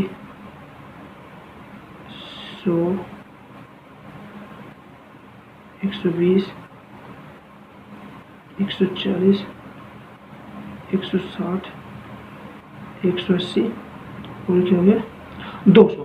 तो गाइस मेरा पहला पॉइंट क्या है, x तो 0 है और y कितना 167, यानी कि x तो ये x तो 0 था, y कितना 167, 167 क्या बैठा बेटा, ये देखो ये बैठा 170 और 167 पॉइंट मेरा कहाँ बैठा अप्रोक्सीमेटली यहाँ बैठा। दूसरे पॉइंट पर आओ, x बराबर कितना 5 और y बराबर कितना 147 यानी कि 147। तो x बराबर तो मेरा 5 का है, ये हो गया, और 147 का ये 140 हो गया, 150 और 147 बीच में बैठा यहाँ पर। तो यानी कि जो मेरा पॉइंट बैठा वो कहाँ बैठा, वो पॉइंट बैठा है मेरा यहाँ से। दूसरे पॉइंट पर x बराबर कितना 10 और y बराबर 121, यानी कि 20 यहाँ है तो 21 का 21 मेरा बिल्कुल यही का जाएगा, जस्ट इसकी बराबर में। तो मेरा पॉइंट कहाँ जाएगा यहाँ हो गया। दूसरा x बराबर कितना 15 और y बराबर कितना हो गया 79, यानी कि 79 जो मेरा कहाँ बैठा हुआ 80 यहाँ एक कम इससे, यानी कि पॉइंट कहाँ बैठी है मेरा, ये पॉइंट बैठा है मेरा यहाँ से। दूसरे भाव x बराबर कितना 20 और जो मेरा y है वो कितना हो गया 45, यानी कहाँ है 40 या 50 और बीच में क्या बैठा है 45 बैठा। कौन सा पॉइंट है इसमें, यानी कि वाला कोई कहाँ बैठा मेरा पॉइंट यहाँ पे बैठा। अब दूसरे भाव अब क्या आता है 25 हो सकता है x बराबर कितना 25 और जो y है वो कितना है 17, यानी कि 20 17 कहाँ गया 10 15 20, ये 17 कहाँ जाएगा यहाँ पर, यानी कौन सा पॉइंट आ गया मेरा पॉइंट आ गया यहाँ पर। तो मुझे वक्र खींचना था, तो क्या करेंगे भाई ग्राफ खींचना है, यही क्या है मेरा ग्राफ है। और सबसे पहले गैस हमने इसमें क्या कर, अगर अधिक प्रकार के लिए पूछे इस टेबल में हमारे से, उसने क्वेश्चन में हमारे से क्या पूछा था अधिक प्रकार के लिए पूछा था। अगर हमारे से अधिक प्रकार के लिए पूछा था तो हम कौन से लेंगे अपने ये वाली साइड लेंगे, कौन से लेंगे ये वाली साइड लेंगे, और कम प्रकार के लिए पूछे तो कौन से लेंगे ये वाले लेंगे। तो उसने अधिक के लिए कहा था तो सबसे पहले 0 से अधिक, क्योंकि 0 से अधिक हो सकता है, 0 से कम तो नहीं होगा, 0 से कम तो मुझे पता ही नहीं कितना होगा। तो 0 से अधिक, फिर 5 से अधिक, फिर 10 से अधिक, फिर 15 से अधिक, फिर 20 से अधिक, इसे क्या है सबसे अधिक ले लिया। ये मेरा x पॉइंट होता है, मुझे निकालना होता है y पॉइंट। y पॉइंट क्या होता है मेरा संचय बारंबार होती है। तो सबसे पहले क्या रहता है 17 0 से अधिक, यानी कि 0 से अधिक में सारे कितने हो गए, ये मेरे सारे 0 से अधिक में तो आएंगे ना, तो यानी कि ये सारे ऐड करके कितना आ गए 167। दूसरे में उसने कहा 5 से अधिक, 5 से अधिक में मेरे ऐसे तो स्टार्ट होंगे, यहाँ तो नहीं होगा ना 5 से अधिक में, तो यानी कि सारे क्या होंगे ऐड करेंगे तो 121 आ गए, ऐसे मेरे क्या निकल जाएंगे सारे पॉइंट निकल जाएंगे। अब ये मेरा x होता है, ये मेरा क्या होता है y होता है, तो मैंने ऐसे क्या बना ये मेरे सारे पॉइंट बन गए। और फिर मुझे क्या कहना है इसका ग्राफ, ये मेरा x अक्ष हो गया, ये मेरा क्या हो गया y अक्ष हो गया। तो नेक्स्ट क्वेश्चन देखते हैं। हमारा नेक्स्ट क्वेश्चन क्या है पेपर, बस हमारा ये हो गया। अब हम इस पर उसने कहा यदि द्विघात समीकरण 2x² प्लस का kx और प्लस का 3 बराबर 0 के दोनों मूल वास्तविक और बराबर हैं तो k का मान ज्ञात कीजिए। यानी क्या था, अगर दोनों मूल वास्तविक हैं तो किसका मान फाइंड करना है, k का मान फाइंड करना है। देखो हमारे पास इसकी भी 3 कंडीशन होती है। नंबर 1, अगर हमारे मूल क्या हो, अगर हमारे मूल वास्तविक हो, अगर हमारे मूल वास्तविक है तो क्या होता है हमारा b² माइनस के 4ac बराबर क्या होता है 0। एक तो ये होता है। नंबर 2, अगर मूल क्या हमारे, अगर मूल भिन्न हो तो भिन्न होने के लिए जो मेरी b² माइनस 4ac होता है वो क्या होता है 0 से बड़ा होता है। और अगर कोई वास्तविक न हो तो क्या होता है b² माइनस के जो 4ac होता है वो 0 से क्या होता है छोटा होता है। अब इसने हमें इसमें पहले कहा यदि द्विघात समीकरण के दोनों मूल वास्तविक और बराबर हैं तो k का मान ज्ञात कीजिए। यानी कि दोनों मूल क्या है, वास्तविक है, तो हमें k का मान फाइंड क्या करना है, फाइंड करना है k का मान। तो उसने क्या दिया हुआ है क्वेश्चन नंबर 7 के k के फर्स्ट में क्या दिया उसने 2x² प्लस का kx और प्लस का 3 बराबर 0। तो सबसे पहले हमें क्या निकालना, a बराबर निकालो। तो ax plus by plus c बराबर 0 से क्या कर दें, 0 से तुलना करने पर तो हमने क्या निकाली, से 0 से तुलना करी। तो a बराबर कितना आ गया 2, b बराबर कितना आ गया k और c बराबर आ गया 3। उसने क्या कहा दोनों मूल अगर वास्तविक और बराबर हो तो बराबर व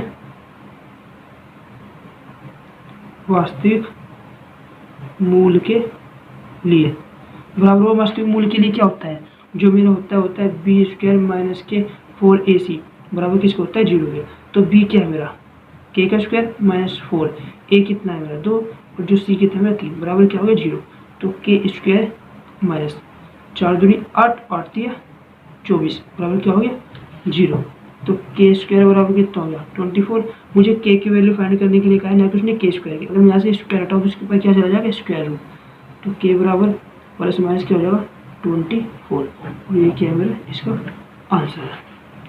तो गाइस हम टाइम वेस्ट नहीं करेंगे, ये क्वेश्चन अब बार हमारे सब्जेक्ट में जो सिलेबस में ये नहीं है तो इसको सोल्व नहीं करेंगे। हम कहाँ आते हैं, आगे आते हैं अपने लास्ट क्वेश्चन की तरफ। कौन क्या है लास्ट में, देखो गाइस ये भी हमारे सिलेबस में क्या है, ये भी हमारे सिलेबस में नहीं है। कौन सा है हमारे सिलेबस में, एक तो हमारे सिलेबस में ये वाला क्वेश्चन है और एक हमारे सिलेबस में ये वाला क्वेश्चन है। तो सबसे पहले हम कौन सा करेंगे, सबसे पहले हम ये वाला करेंगे।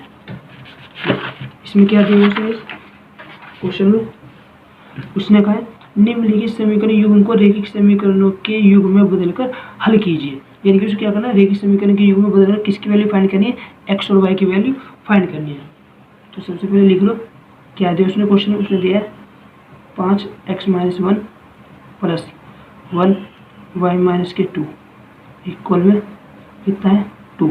एक तो इक्वेशन ये है और दूसरी क्या है मेरी 6x - 1 माइनस 3 y माइनस के 2 बराबर कितना हो गया 1। तो भाई इसमें से मुझे x और y के मान निकालने हैं। देखो अब तक के हमने आपने चैप्टर भी पढ़ा होगा और चैप्टर में भी हमें पता होगा, चैप्टर में भी आपको पता होगा जो हम ये निकालते थे, जो हमारे क्वेश्चन सोल्व करने में दिक्कत करता है उसको हम क्या मान लेते हैं, कुछ भी वेरिएबल मान लेते हैं। तो यहाँ हमारे क्वेश्चन को सोल्व करने में कौन दिक्कत करेगा, x - 1 और y - 2 ये दोनों दिक्कत करेंगे।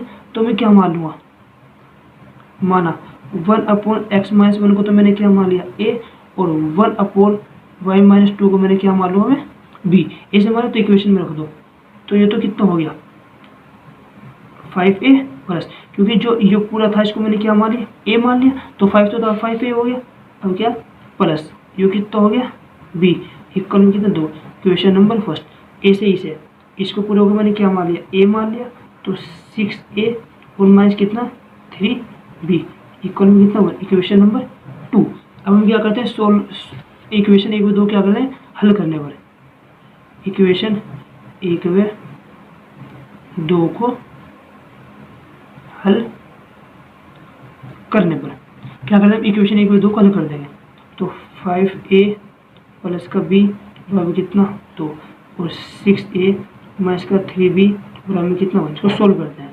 तो कौन सा वेरिएबल कट रहा है मेरा, मेरा बी वेरिएबल कट रहा है। अगर मैं यहाँ किसी तरह इसमें भी 3 दिया हूँ तो मेरे दोनों क्या होगा, कैंसिल होगा। तो इसमें क्या कर दो, मैं 3 से मल्टीप्लाई कर देते हैं, 3 से मल्टीप्लाई कर दो। ये तो कितना हो गया, 3 का 3 भी और ये माइनस का 3 भी प्लस का 3 भी, दोनों क्या हो जाएंगे कैंसिल। 5 दिया 15, 15 ये और 6 ये, 15 6 कितना हो गया 21 ये, 5 दिया 15 6 21 हो गया। अब देखो कितना हो गया, 3 दूनी 6 और 1 7, तो कितना हो गया मेरा 7। तो ए बराबर क्या होगा, इसके पूर्ण हो जाएगा 7/21। तो जो ए है वो कितना आया, 7 और 7 21 3। तो जो मेरी ए की वैल्यू है कितना है 1/3। अब इस ए की वैल्यू कहाँ में रख देते हैं, ए की वैल्यू इक्वेशन नंबर फर्स्ट में रख दो। ए का मान इक्वेशन फर्स्ट में रखने पर रख दो इक्वेशन नंबर फर्स्ट में 5। ए की जगह क्या रख देता हूँ 1/3 प्लस का बी बराबर में कितना हो गया 2। एलसीएम कितना हो गया 5/3 प्लस का बी बराबर कितना 2। इसको कहाँ ले जाते हैं, पर ले जाए इसको बी, 2 माइनस के 5/3। एलसीएम ले लो, बी बराबर 3 दूनी 6 माइनस के 5/3। तो बी बराबर कितना आया 1/3। ये मेरा क्या है बी की वैल्यू। अब देखो गाइस क्वेश्चन में मुझे एक्स और वाई की वैल्यू निकालनी है, ना कि ए व बी की। तो हम क्या करेंगे, जो मैंने माना था उसको वापस रख देंगे। अगर मुझे उसने क्या दिया है, मेरा जो ए बराबर आया था, ए बराबर आया था मेरा 1/3 और ए की जगह मैंने क्या रखा था 1/x माइनस ए। तो ए की जगह वापस वही रख देता हूँ x माइनस 1 इक्वल अपॉन में 3। तो x माइनस 1 क्रॉस मल्टी इसकी वहाँ और इसकी वहाँ बराबर कितना हो गया 3, ये पर चला जाएगा। तो 3 प्लस के 1, तो x बराबर कितना आ गया मेरा 4। x की वैल्यू आ गई। ए से हम क्या करेंगे, ए से हम बी में भी करेंगे। जो मेरा b बराबर था वो कितना था 1/3 था। तो b की वैल्यू रख दो। b को हमने क्या माना था 1/y माइनस के 2 बराबर कितना 3। क्रॉस मल्टीप्लाई कर दो इसकी और इसकी वहाँ, तो कितना हो गया 3 इक्वल हो गया y माइनस के 2। इसको भी इधर ले आओ तो y बराबर 3 प्लस के 2 और जो मेरा y बराबर है वो कितना हो जाएगा मेरा हो गया 5। क्वेश्चन हो गया। और नेक्स्ट क्वेश्चन ये मुझे क्या निकालने थे, ये मुझे सोल्व करने थे। अब हमारे नेक्स्ट क्वेश्चन देखते हैं। ये जो मेरा लास्ट क्वेश्चन है, लास्ट क्वेश्चन में 3 सेमी 3 जगह ये क्वेश्चन जो अब जो हमारे सिलेबस में नहीं है तो हम टाइम वेस्ट नहीं करते क्योंकि हमारे पेपर का टाइम है। देखो सही क्या था, 3 सेंटीमीटर त्रिज्या के एक वृत्त पर 5 सेमी त्रिज्या के एक संकेंद्रीय वृत्त के किसी बिंदु से एक स्पर्श रेखा की रचना कीजिए और उसकी लंबाई मापिए, परिकलन से इस माप की जांच भी कीजिए। तो वैसे क्या है, उसने कहा 3 सेमी त्रिज्या के एक वृत्त है और उस वृत्त पर 5 सेमी त्रिज्या के एक सकेंद्र, यानी कि दोनों जो वृत्त है उनका केंद्र क्या होगा एक ही होगा, कि किसी बिंदु से एक स्पर्श रेखा की रचना कीजिए और इसकी लंबाई मापिए, परिकलन से इस माप की जांच भी कीजिए। यानी क्या करना है, इसकी माप भी बतानी है और इसकी क्या करनी है जांच भी करनी है। देखो उसने क्या कहा, उसने क्वेश्चन में कहा एक मेरा क्या है, एक मेरा वृत्त है जो कितनी त्रिज्या का है, मेरा कितनी त्रिज्या है 3 सेंटीमीटर त्रिज्या के एक वृत्त पर 5 सेंटीमीटर त्रिज्या के एक सकेंद्रीय वृत्त के किसी बिंदु से, यानी कि एक 3 सेंटीमीटर त्रिज्या का एक वृत्त है। मैं आपको रफ बताता हूँ, यानी कि एक सेंटर क्या है, एक मेरा 3 सेंटीमीटर ये सेंटर है, कोई 3 सेंटीमीटर त्रिज्या का एक वृत्त है और इसी से एक 5 सेंटीमीटर त्रिज्या का, यानी कि यहाँ से क्या ले 5, एक क्या लीजिए एक वृत्त और सकेंद्रीय मतलब दोनों का वृत्त क्या होगा, दोनों जो केंद्र है वो क्या होगा एक ही होगा। उसने इस पर मुझे कोई एक बिंदु लेना है, मैं इस पर क्या बिंदु ले लिया, कोई बिंदु P ले लिया।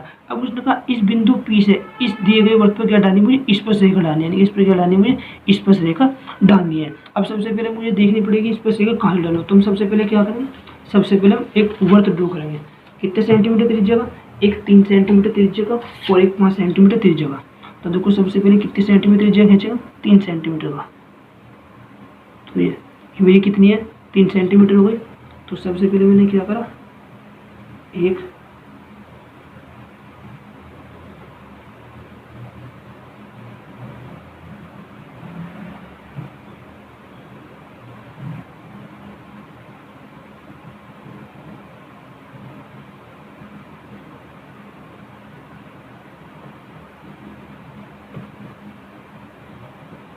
क्या हो गया, ये मेरा 3 सेंटीमीटर त्रिज्या हो गया, जिसका जो केंद्र है वो क्या मान लिया मैंने, केंद्र इसका मेरा O है। अब उसने कहा इसी से 5 सेंटीमीटर त्रिज्या का कितनी लेनी है, अब लेंगे हम 5 सेंटीमीटर त्रिज्या।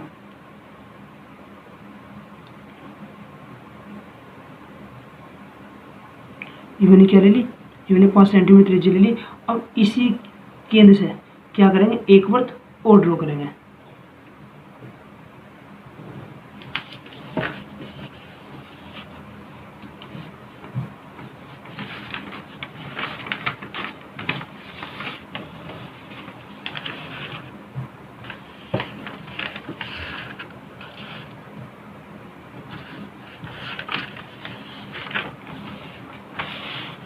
देखो हमने क्या बोले, ये वैसे हमने बना लिया। जो मेरी इसकी रेडियस थी, जो मेरी यहाँ से यहाँ तक थी, वो तो कितनी थी मेरी 3 सेंटीमीटर, और जो मेरी यहाँ से यहाँ तक है वो कितनी है, वो मेरी 5 सेंटीमीटर, ये 3 सेंटीमीटर। अब उसने कहा जो 5 सेंटीमीटर इस जगह की वृत्त है, इस पर एक बिंदु लेना है कोई भी। मैंने मान लिया जो मेरा वो बिंदु है, वो मेरा क्या है, वो मैंने बिंदु पी ले लिया। अब उसने कहा इस बिंदु पी से जो मेरा एक सर्कल जो उसने दिया 3 सेंटीमीटर वाले, उससे क्या डालनी है, स्पर्श रेखा डालनी है। तो गाइस मुझे वही जो स्पर्श रेखा डालनी है, मुझे इस सर्कल पे कोई 2 बिंदु चाहिए, जिन पर मैं क्या करूँगा, स्पर्श रेखा डालूंगा। और मैं ऐसे स्पर्श रेखा नहीं डाल सकता, क्योंकि स्पर्श रेखा की जो डिस्टेंस होती है वो हमेशा इक्वल होती है। जो डिस्टेंस इसकी इस बिंदु से होगी, वही डिस्टेंस उसकी इस बिंदु से होगी। तो मुझे इस सर्कल पर ऐसे 2 पॉइंट चाहिए जो सेम डिस्टेंस पर हो। वे मुझे कैसे मिलते हैं, सबसे पहले हम क्या करेंगे, हम OP का लंबवर्धक कर देंगे, समद्विभाजक इसका लंबवर्धक कर देंगे। और हम लंबवर्धक कैसे करते हैं, इसकी आधे से अधिक डिस्टेंस लेकर, इसकी आधे से अधिक डिस्टेंस लेकर एक क्या लेंगे, इसका लंबवर्धक, एक चाप यहाँ लगा देंगे और एक चाप ऐसे कहाँ लगा देंगे, एक चाप ऐसे यहाँ लगा देंगे। और इसी डिस्टेंस पर रखकर इसको थोड़ा क्या करें, लंबा काटेंगे, एक चाप ही लग गया और एक चाप का लगेगा यू। अब इसी डिस्टेंस से एक आर्क क्या काटा, यहाँ पर काटेंगे, और एक आर्क कहाँ काटेंगे, एक आर्क यहाँ पर काट देंगे। अब इसको क्या कर देंगे, इसको हम मिला देंगे। क्या करें, इसको हमने मिला दिया। तो जो ये मुझे पॉइंट मिला, ये मैंने क्या मान लिया, मेरा पॉइंट ये हो गया, मेरा M हो गया।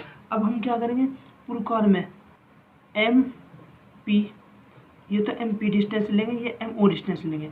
MP और MO डिस्टेंस लेंगे, क्या करेंगे, हम एक वृत्त ड्रॉ करेंगे, क्या करें, हम एक वृत्त और ड्रॉ करेंगे।